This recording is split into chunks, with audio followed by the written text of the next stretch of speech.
Good morning and welcome to your Farm and Home Show. I'm Kristi Shive, and this morning we're visiting with Lynn Blankenship. She's the Metcalfe County Family and Consumer Sciences Agent. Good morning, Lynn. Good morning, Kristi. Thank you for having me today. Now, Lynn, right now parents are spending more time at home and looking for activities to do with their children. And today you are going to talk to us about sensory play. Tell us what it is and why it's so important. Sensory play is giving your kids things to do that can engage all of their different senses. Maybe not at the same time, but taking into consideration that the activities that you're giving them are really going to give their senses a workout. So there's lots of different ways to do that. And what I want to really highlight today is how parents can take sensory play and use that to help their children with some of their educational goals, specifically like preschool age and kindergarten age children. I'm kind of thinking in my mind for that age range. So I've got some old standards, and we all, kind of have heard about making your own Play-Doh. It's so wonderful. I've provided my favorite recipe, which is a cooked Play-Doh recipe, because it is easy to manipulate. It's not as hard as some of the uncooked Play-Doh recipes. And with younger children, it's really important that they can take it and knead it like you see me doing. It's soothing. It's good to help develop fine muscles in the hands and fingers, which children need to be able to start to learn how to write.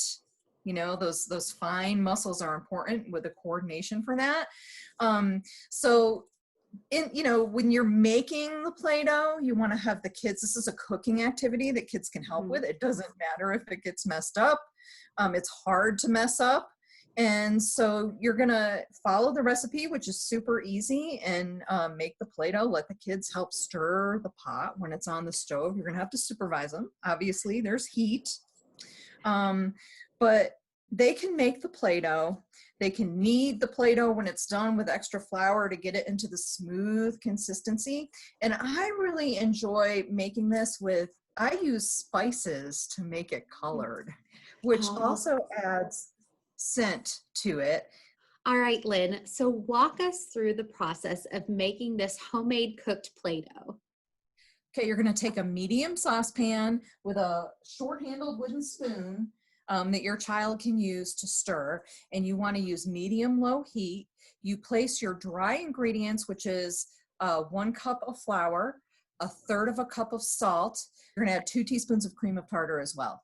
And if you're using spices, you're going to use 2 heaping teaspoons of whatever spice you're going to use to color and scent your dough. So paprika will make like a rust-colored dough. Turmeric will make a beautiful golden dough.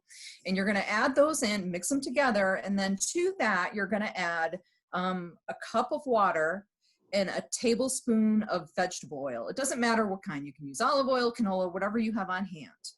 And then you're going to mix that with a wooden spoon into the dry ingredients in the pan over that low to medium low heat. And you're going to keep stirring it. And as you stir it, it's going to be smooth and it's going to seem too liquidy, but keep stirring it. Once it smooths out, it's going to start to get sticky and stick to the spoon, and then it'll start pulling off the pan. And when that happens, you kind of get it into a ball, and then you're going to dump it out onto a floured surface. I like to put it on floured wax paper. So you may want to let it cool for a couple minutes before you let your child start to knead it, but it won't be super, super hot. Like, they're not going to get burned, but just let it cool for maybe 2 minutes before, and test it with your hand, and then let them knead it. And it feels so good. It's nice and warm, and it's sort of sticky, and then the texture changes as they're kneading. And kneading itself is a super stress relieving activity. Now, Lynn, do we need to store the Play-Doh in any particular container? You can store it in a Ziploc bag or an airtight plastic container.